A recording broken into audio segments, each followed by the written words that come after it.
25 मई को नक्सलियों की 55वीं बरसी और 25 मई से 31 मई तक 5 वामपंथी दलों के आह्वान से देश की बढ़ती महंगाई के विरुद्ध और काम की मांग में एक देशव्यापी अभियान शुरू हुआ है।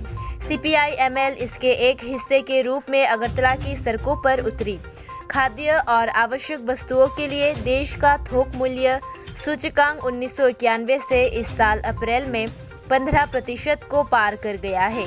हमारे देश में श्रीलंका जैसा संकट आ गया है। देश बर्बादी की ओर बढ़ रहा है। देश में मध्यम और लघु उद्योग नष्ट हो रहे हैं। 65 लाख उद्योग तबाह हो गए हैं और देश कृषि संकट से जूझ रहा है। घट रही है लोगों की आय, कोई रोजगार कार्य नहीं है। रेगा धन आवंटन कम कर दिया गया है। मोदी सरकार देश को लूट रही है। CPI-ML के प्रदेश सचिव ने और कहा कि प्रदेश के मुख्यमंत्री का चेहरा बदलकर असफलता को छिपाया नहीं जा सकता। इस सरकार की नीति नहीं बदलेगी। डॉक्टर मानिक साह को मुख्यमंत्री बनाकर पास नहीं कर पाएगी सरकार। त्रिपुरा की जनता इस सरकार को उखाड़ फेंकेगी। लोग कसम खा रहे हैं। ये लड़ाई गांवों में शुरू हो गई है। 25 से 31 मई तक देश भर में महंगाई के खिलाफ कार्रवाई की मांग को लेकर अभियान चलेगा। माकपा मोदी सरकार की अर्थव्यवस्था को बदलने के लिए सड़कों पर उतर आई है। মুখ্যমন্ত্রীর মুখ পরিবর্তন করে ব্যর্থতাকে আড়াল করা যায় না। এই সরকারের নীতি পরিবর্তন হবে না। মানিক সাহাকে মুখ্যমন্ত্রী করার মধ্য দিয়ে এই সরকার পার পাবে না। এই সরকারকে ত্রিপুরায়ও মানুষ আস্থা করে ফেলবে। মানুষ শপথ নিচ্ছে গ্রামে গ্রামে এবং এই লড়াই শুরু হয়েছে। আগামী 25 থেকে 31 মে সারা দেশে এই মূল্য বৃদ্ধির বিরুদ্ধে কাজের দাবিতে অভিযান চলবে।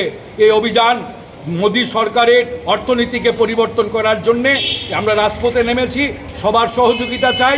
ধন্যবাদ। ইনকলাব জিন্দাবাদ। 25 মে নকশালবাড়ির 55 বছর পূর্তি এবং এই 25 মে থেকে 31 মে 5 বাম দলের ডাকে সারা দেশে মূল্য বৃদ্ধির বিরুদ্ধে এবং কাজের দাবিতে একটা দেশব্যাপী প্রচার অভিযান শুরু হয়েছে।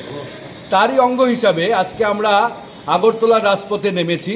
মূলত যে অসহনীয় যে মূল্য বৃদ্ধি খাদ্য এবং নিত্য প্রয়োজনীয় পণ্যের 1991 এর পরে দেশে পাইকারি মূল্য সূচক এবারের এপ্রিলে 15% ক্রস করেছে এবং 1991 এর পরে আপনি লক্ষ্য করবেন গত 13 মাস 14% 13 থেকে 14% করে পাইকারি মূল্য সূচক চলছে দেশে। শ্রীলঙ্কার মতো সংকট আমাদের দেশে দেখা দিয়েছে। দেশ ক্রমশ একটা মন্দার দিকে এগিয়ে চলেছে। দেশে মাঝারি ছোট শিল্প ধ্বংস হয়ে গেছে। 65 লক্ষ শিল্প ধ্বংস হয়ে গেছে এবং দেশে কৃষি চরম সংকটের মধ্যে। শিল্পে আয় নেই, মানুষের রোজগার কমছে, মানুষের কাজ নেই। রেগাতে অর্থ বরাদ্দ কমিয়ে দেওয়া হয়েছে।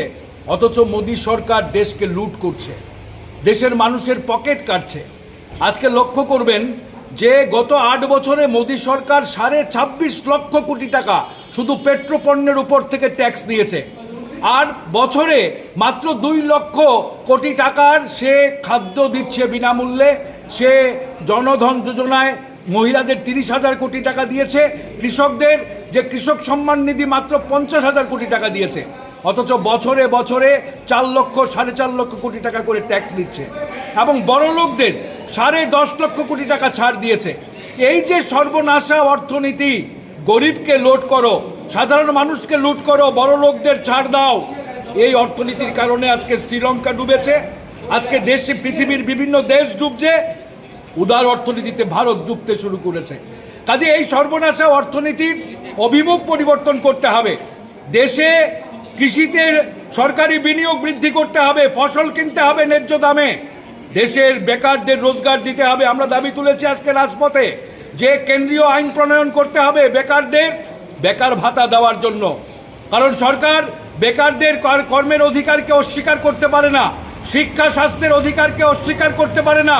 সার্বজনীন অধিকার আজকে পণ্যে পরিণত করেছে। কাজে এই যে সর্বনাশা লুট করার নীতি, এই নীতি বদলাতে হবে। এই সরকারকে আস্থা করে ফেলতে হবে এবং এই রাজ্যের বিজেপি সরকারকেও আস্থা করে ফেলতে হবে।